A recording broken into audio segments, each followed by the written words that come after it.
Audience మహాశయులకు విజ్ఞప్తి. ఇప్పుడే భరత మహాశయులకు విజ్ఞప్తి మూవీ చూసొచ్చాను. సో రివ్యూ కంప్లీట్గా చూడండి. ఫైనలీ రవితేజ ఇస్ బ్యాక్, అదైతే చెప్పొచ్చు. ఇదైతే పెళ్ళామూరు వెళ్తే ఇంట్లో ఇల్లాలు వంటింట్లో ప్రియరాలు ఇలాంటి టెంప్లెట్ డ్రివెన్ మూవీ, గొప్ప స్టోరీ కాదు, అది గ్రేట్ స్టోరీ, అబాబాబా తోప్ మూవీ, డిఫరెంట్ కాన్సెప్ట్ అనడానికి లేదు, మనకు ట్రైలర్లోనే తెలిసిపోయింది. ఇది రొట్ట మూవీ కాదు, రోత మూవీ కాదు, అలా అని గ్రేట్ మూవీ కాదు, పండగ మూవీ, పండగ లాంటి movie. Agent Vamsi reporting. Hi hello నమస్తే భయ్యా, నేను మీ Vamsi. Ravanasura, tiger Nageswara Rao, eagle, mister Bachchan, mass Jathara 5 flops తర్వాత రవితేజ గారు ఈరోజు సంక్రాంతికి కొత్త మూవీతో వచ్చారు భయ్యా. ఈ సినిమాలో అయితే రవితేజ గారు సటిల్ గా యాక్ట్ చేస్తూనే తన సిగ్నేచర్ ఎక్స్ప్రెషన్స్ తో సూపర్ గా చేశారు. అండ్ కొన్ని కొత్త ఎక్స్ప్రెషన్స్ ఇచ్చారు భయ్యా, చాలా చాలా బాగున్నాయి. రవితేజ గారి ఫ్యాన్స్ అయితే పండగ చేసుకోవచ్చు. ఫైనలీ వాళ్ళ ఆకలి అమ్మయ్య, మా రవితేజ హిట్ కొట్టాడురా బాబు అని సగర్వంగా చెప్పుకోవచ్చు. అలాని మూవీ సూపర్గా ఉంది అంటే ఫస్ట్ ఆఫ్ అలా ఫాస్ట్గా వెళ్ళిపోతుంటుంది, ర్యాపిడ్ పేస్తో అలా ఇంట్రొడక్షన్స్ అవుతూ ఉంటాయి, స్టోరీ స్టార్ట్ అవుతూ ఉంటుంది, రవితేజ గారు యాక్ట్ చేస్తూ ఉంటారు, వెనకాల మంచి comedy scenes, Satya and Sunil ఇవన్నీ టైమింగ్ జరుగుతుంటుంది, వెన్నెల కిషోర్ గారి కామెడీ టైమింగ్ అంతా బాగుంటుంది, అంత మంచిగా అలా వెళ్ళిపోతుంటుంది. ఫస్ట్ హాఫ్ అయితే ఇలా స్టార్ట్ అయ్యి ఇలా అయిపోద్ది. బట్ సెకండ్ హాఫ్ వచ్చేటప్పటికి ఏమైపోద్ది అంటే ఫ్లాట్ అయిపోద్ది. మన డైరెక్టర్స్కి సెకండ్ హాఫ్ సిండ్రోమ్ ఉన్నట్టుంది. ఎందుకంటే ఇంకా ఏం చేయాలో తెలియక, స్టోరీని ఎలా లాగాలో తెలియక, అమ్మో ఇంకా అయిపోయింది, కాన్ఫ్లిక్ట్ పాయింట్ మనం చెప్పేసాం, ఇంకా దీన్ని ఎలా ఎండ్ చేయాలో తెలియక మిడిల్లో కొన్ని ఫోర్స్ఫుల్గా ఒక ఫైట్ని ఇరికిచ్చారు, సాంగ్ని ఇరికిచ్చారు. ఇప్పుడు ఒక ట్రెండ్ నడుస్తుంది కదా, జనాలకు ఒక హై ఇవ్వాలని. అలా మూవీస్లో మనకి అల వైకుంఠపురంలో కానీ, ఇప్పుడు రీసెంట్గా వచ్చిన మనిషి శంకర వరప్రసాద్ సినిమాలో కానీ ఇలా కొన్ని ఎంగేజింగ్ ఎలిమెంట్స్ ఉంటాయి చూసారా, అలాంటివి పబ్లో ఒక సాంగ్, పిన్ని సాంగ్ కానీ ఇవన్నీ స్పూఫ్తో. ఫస్ట్ హాఫ్లో కొద్దిగా ఇంట్రెస్టింగ్ ఎలిమెంట్స్ ఉంటాయి, ఫన్ ఉంటుంది, అరే నెక్స్ట్ ఏమవుతుందో అనే క్యూరియాసిటీ ఉంటుంది. సెకండ్ హాఫ్లో అరే ఈ సీన్ ఎందుకు వచ్చిందిరా బాబు, ఈ సీన్ అనవసరం కదా అన్నట్టు ఇరికిచ్చాడు. 2 హీరోయిన్స్తో సాంగ్ సూపర్గా ఉంటుంది, పబ్లో సాంగ్ సూపర్గా ఉంటుంది, బీసీ సెంటర్స్లో అయితే వావ్ అరే అల్టిమేట్ రా రవితేజ అన్న సూపర్, విజిల్స్ క్లాప్స్ అన్నీ పడితే మనకు కూడా ఒక అరే సూపర్ రా బాగుంది అన్న ఫీల్ వస్తుంది. బట్ సినిమాకి అది అవసరం లేదు. సినిమాలో అవసరం లేకుండా ఆ డంజరాట్స్ ఎపిసోడ్ కూడా సత్య గారిని కావాలని తీసుకొచ్చి మూవీని కొద్దిగా లాగాలి కాబట్టి, కథని కొద్దిగా ముందుకు తీసుకెళ్ళాలి కాబట్టి, ఏదో ఒక డ్యూరేషన్ పెంచాలి కాబట్టి కొద్దిగా మిడిల్లో ఇరికిచ్చారు, కానీ అవి అవసరం లేదని అయితే నాకైతే అనిపించింది. అండ్ హీరోయిన్స్ విషయానికి వస్తే ఇద్దరు గ్లామరస్గా ఉన్నారు భయ్య, ఇద్దరు రావిషింగ్గా ఉన్నారు, సాంగ్స్లో కానీ లేకపోతే సీన్స్లో కానీ బ్యూటిఫుల్గా ఉన్నారు. బట్ నాకెందుకో ఇంకా డింపులాతి ఆ క్యారెక్టర్కి అంత పర్ఫెక్ట్గా సెట్ అవ్వలేదు. ఇంకా మంచి హీరోయిన్ని పెట్టుంటే పర్ఫార్మెన్స్ ఎలివేట్ అయ్యేది, ఇంకా సీన్స్లో మంచిగా పండేది అని అనిపించింది. Ashika Ranganath did superbly and bit గ్లామరస్గా ఉంది అండ్ యాక్టింగ్ కూడా చాలా బాగా చేసింది. ఇద్దరికి చాలా చాలా మంచి రోల్, గురు బేస్డ్ మీద సినిమా ఉంటుంది కాబట్టి. Best part of the movies, మూవీలో క్యారెక్టర్స్ పట్టుమని 10 మంది కూడా లేరు భయ్య, వేళ్ళ మీద లెక్క పెట్టచ్చు, అందరూ ఇంపార్టెంట్ రోల్సే. చాలా తక్కువ క్యారెక్టర్స్తో చాలా బ్యూటిఫుల్గా రాసుకున్నారు కిషోర్ తిరుమల గారు, దానిలో డౌట్ లేదు. But huge let down for me is Ajay Ghosh గారు is one of the highly talented actors we have got. అలాంటి యాక్టర్ మన తెలుగువాడు ఉండడం మన అదృష్టం. కానీ అలాంటి యాక్టర్ని పెట్టుకొని మన తెలుగు సినిమాలో ఆయనకు రాస్తున్న రోల్స్ చూస్తుంటే నాకు చాలా చాలా బాధగా ఉంది. బీఇట్ గేమ్ చేంజర్ కానీ, ఓజీ కానీ, లేకపోతే మాస్ జాతర కానీ, ఇప్పుడు వచ్చిన భరత మహాశయులకు విజ్ఞప్తి కానీ, దీంట్లో అయితే మరీ ఘోరం అండి. ఒక్క సీన్లో ఉన్నాడు, అది కూడా ఏదో తుప్పాస్ యాక్టర్తో చేపించాల్సిన రోల్ అలాంటి గొప్ప యాక్టర్తో చేపించడం I really didn't like it. Kishore ఈ విషయంలో మాత్రం నేనైతే చాలా చాలా డిసప్పాయింటెడ్గా ఫీల్ అయ్యాను. అట్లీస్ట్ వేరే తుప్పాస్ డైరెక్టర్స్ ఎవరన్నా అలా చేసింటే బాగుండు. ఇలాంటి టాలెంటెడ్ డైరెక్టర్ అండ్ రైటర్ ఇలాంటి గ్రేట్ యాక్టర్స్కి ఇలాంటి తుప్పాస్ రోల్స్ రాయడం అయితే నాకు నచ్చలేదు. ఎనీవిచ్ వేస్ ఆయన సీన్ ఒకటే ఉంది, అది కూడా అన్వాంటెడ్ సీన్, కేవలం ఫైట్ అండ్ కమర్షియల్ ఎలిమెంట్ కోసం పెట్టినట్టుంది. ఆయన కామెడీ కూడా కిమ్ని స్పూఫ్ ఇప్పించినట్టుంది, పెద్దగా వర్కౌట్ అవ్వలేదు.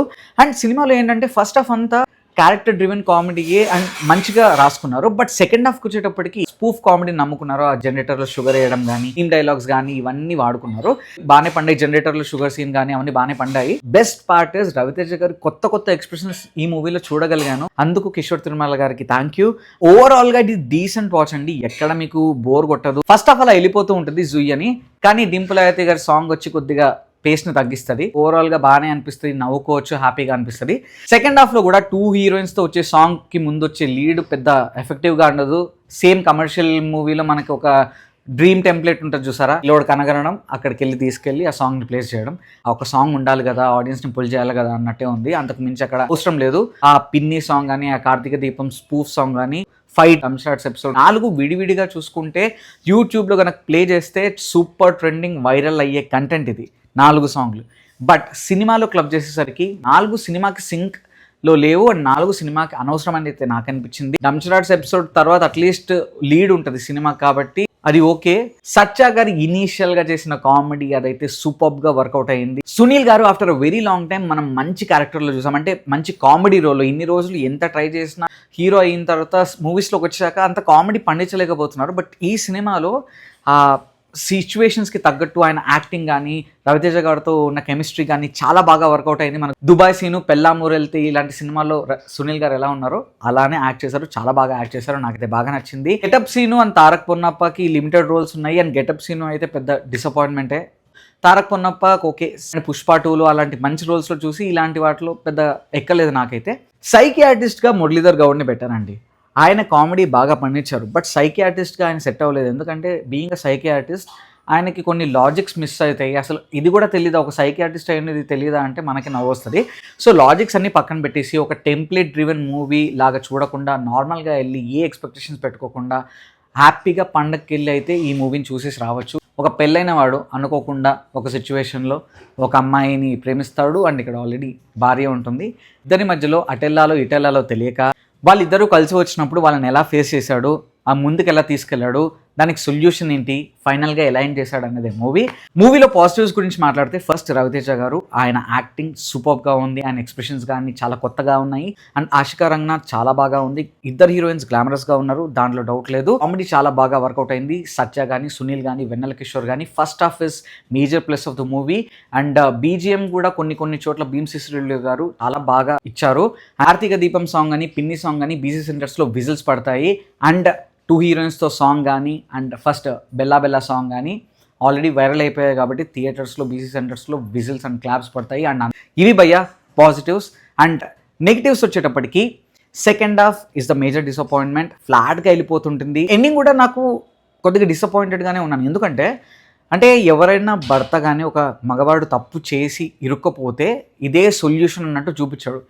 అది నాకైతే నచ్చలేదు. ఎందుకంటే అది చాలా ఇల్లాజికల్గా అసలు సెన్స్లెస్గా అనిపించింది. అదొక్కటే మార్గం, అదొక్కటే సొల్యూషన్, అది తప్పితే మీకు ఇంకేం గతి లేదు అన్నట్టు చూపించారు. సో అది నాకు నచ్చలేదు. అండ్ ఇంకొద్దిగా మంచి ఎండింగ్ ఇచ్చింటే బాగుండేది అనిపించింది. కొన్ని ఎలిమెంట్స్ ఫోర్స్ఫుల్గా ఇరికిచ్చినట్టుంది. అవి ఏంటంటే ఆ 2 హీరోయిన్స్తో సాంగ్ కానీ, ఫైట్ కానీ, కార్తీక దీపం పిన్ని సాంగ్ కానీ, లేకపోతే షార్ట్స్ ఎపిసోడ్ కానీ. రవితేజ గారికి ఇదే నా విజ్ఞప్తి. అదేంటంటే సార్, రవితేజ గారంటే ఇక్కడ ఉండేవాళ్ళు ఒకప్పుడు. You are such a terrific actor. మీ ఎనర్జీ కానీ, మీ కామెడీ టైమింగ్ కానీ, మీ పర్ఫార్మెన్స్ కానీ, you are not merely an entertainer, you are a phenomenal actor. Raja the great మూవీలో కానీ, విక్రమార్కుడులో విక్రమ్ సింగ్ రాథోడ్ కానీ, లేకపోతే శంభో శివశంభోలో కానీ, నేనింతేలో కానీ such a terrific actor you are. అలాంటి యాక్టర్ని మేము చాలా మిస్ అయ్యాం సార్, మిస్ అవుతున్నాం. సో అయిపోయింది. మీరు మొన్న ట్రైలర్లో ఒక ఎపిసోడ్ వచ్చింది, అరే ఇన్ని రోజులు గన్ ఫైట్స్ చేశాను, ఆ ఫైట్స్ చేశాను, సీరియస్ రోల్స్ చేశాను, సో అవన్నీ కొద్దిగా పక్కన పెట్టేసి కొద్దిగా ఫన్నీ జోన్లోకి వద్దాము, కొద్దిగా ఎంటర్టైన్మెంట్ మూడ్లోకి వస్తాము అని ఈ సినిమా చేశారు. హ్యాపీ. సో మీ కోరిక తీరిపోయింది, మీరు ఆ జోన్లోకి వచ్చారు, ఓకే. కానీ నేనేమంటున్నానంటే ఈ మూవీ సక్సెస్ తర్వాత కొద్దిగా ఎంజాయ్ చేసి, కొద్దిగా టైం తీసుకొని, స్క్రిప్ట్స్ మంచివి చూస్ చేసుకొని, గ్రేట్ స్టోరీస్తో మీరు రావాలి. ఎందుకంటే ఇంకా 2 హీరోయిన్ టెంప్లెట్స్ మూవీ, కమర్షియల్ మూవీలో అన్నీ ఉండాలి. బట్ ఏజ్ అప్రోప్రియేట్ రోల్స్ కానీ, ఒక కాన్సెప్ట్ ఓరియంటెడ్ మూవీస్ కానీ, మీరు కాన్సెప్ట్ ఓరియంటెడ్ మూవీస్ తీసుకుంటున్నారు, ఒక టైగర్ నాగేశ్వరరావు కానీ, ఈగల్ కానీ, బట్ ఎగ్జిక్యూషన్లో ఎక్కడో ఫాల్ట్ ఉంది. సో మీరు కూర్చొని ఎగ్జిక్యూషన్ ప్రాపర్గా వచ్చేదాకా ఏదో చుట్టుపడేసి మరీ డైరెక్టర్స్ని బ్లైండ్గా నమ్మేసి వెళ్ళిపోవడం కాకుండా ప్రాపర్గా కూర్చొని మంచిగా ఎంగేజింగ్ కంటెంట్తో మీరు వస్తే సార్ ఖచ్చితంగా మాస్ మహారాజా మీకు తిరుగుండదు. ఎందుకంటే మీలాంటి గ్రేట్ యాక్టర్స్ మేము ఎక్కడో చూడాలనుకుంటున్నాం, మీరు ఆ స్టాండర్డ్ని అందుకోలేకపోతున్నారు. అట్లీస్ట్ భర్త మహాశయులకు విజ్ఞప్తి, maybe comeback for you. Ravi Teja గారు ఈజ్ బ్యాక్ అని అనుకుంటున్నాము. సో ముందు ఇంకా మంచి మూవీస్తో రావాలని 2026 మీకు సూపర్గా ఉండాలని నేనైతే కోరుకుంటున్నాను. ఫైనల్గా నేను చెప్పదలిచింది ఏంటంటే, రవితేజ ఫ్యాన్స్కి అయితే భర్త మహాశయులకు విజ్ఞప్తి ఒక పండగ. ఎందుకంటే ఆయన ఫైట్స్ కానీ, కామెడీ టైమింగ్ కానీ, ఎంటర్టైన్మెంట్ కానీ, డ్యాన్స్ కానీ అన్నీ చూసారు భయ్య ఈ మూవీలో. అండ్ ఫైనల్లీ రవితేజ గారు హిట్ కొట్టడం కూడా చూసారు. బట్ జనరల్ ఆడియన్స్కి మాత్రం ఏ ఎక్స్పెక్టేషన్స్ పెట్టుకోకుండా హాయిగా వెళ్తే మాత్రం మీరు ఖచ్చితంగా డిసప్పాయింట్ అవ్వరు అండ్ మీ ఫ్యామిలీతో హాయిగా వెళ్ళొచ్చు. ఓవరాల్గా movie is a fun ride, decent watch. Great movie అని చెప్పను, బ్యాడ్ మూవీ అని చెప్పను, ఒక డీసెంట్ వాచ్, ఒక గుడ్ మూవీ. కొన్ని ఫ్లాస్ ఉన్నాయి ఒప్పుకుంటాను, గ్రేట్ స్టోరీ కాదు, ఒప్పుకుంటాను. బట్ హ్యాపీగా వెళ్ళి ఎంటర్టైన్ అయ్యి నవ్వుకుంటూ హాయిగా రావచ్చు. పండగ సినిమా, పండగ లాంటి సినిమా. క్రింజ్ ఎపిసోడ్స్ అయితే ఏమీ లేవు, కానీ ఒక టెంప్లెట్ డ్రివెన్ మూవీ. గొప్ప స్టోరీ కాదు, గ్రేట్ స్టోరీ ఏం కాదు. సో హ్యాపీగా ఎంజాయ్ చేసి రావచ్చు. బట్ హాయిగా అలా తీసుకెళ్తాడు. కొన్ని సీన్స్ మనకు కొత్తగానే అనిపిస్తాయి, ఇంట్రెస్టింగ్ అనిపిస్తాయి, థ్రిల్లింగ్ అనిపిస్తాయి. మీరు కనుక భర్త మహాశయులకు విజ్ఞప్తి కనుక చూస్తుంటే మీకు ఎలా అనిపించిందో కామెంట్ సెక్షన్లో మెన్షన్ చేయండి. అండ్ ఇలాంటి హానెస్ట్ జెన్యూన్ రివ్యూస్ కోసం don't forget to like, share and subscribe life ఈ జిందగీ.